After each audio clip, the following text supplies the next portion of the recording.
I have no doubt that your characterization of the pilot is something that is humanizing and complex, because I've noticed about your work that you have the long view of connecting with veterans.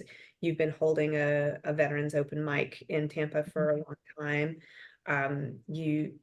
So you started a long time ago with your project 11 Reflections of September. So war and the impact of war on us is a through line of your work. Can you Absolutely.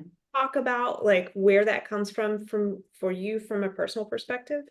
Sure. I mean, it's unfortunately, it feels to me, I know not everybody feels this way, but for me, it feels kind of somewhat inescapable being Arab American in the 21st century. Like, but not just also the 20th century. Like, I realized that, I'm Lebanese American on my father's side.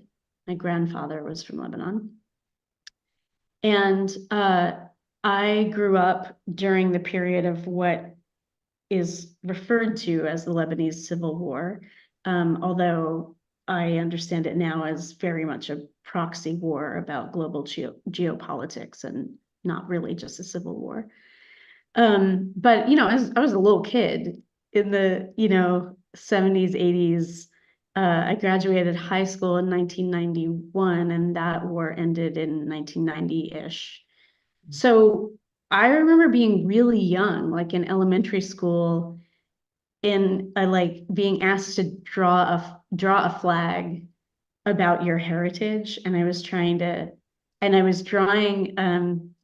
draw the cedar tree on the Lebanese flag, and the teacher says, "Oh, Lebanon, they're at war, right?" And so I think that being Arab American or being Lebanese American specifically, I've been aware of a thing called war for as long as I can remember, like my entire childhood, even though I lived a very, in some ways, privileged childhood, uh, in terms of not being like personally touched by war. But the consciousness of it is not something that all children in the US have.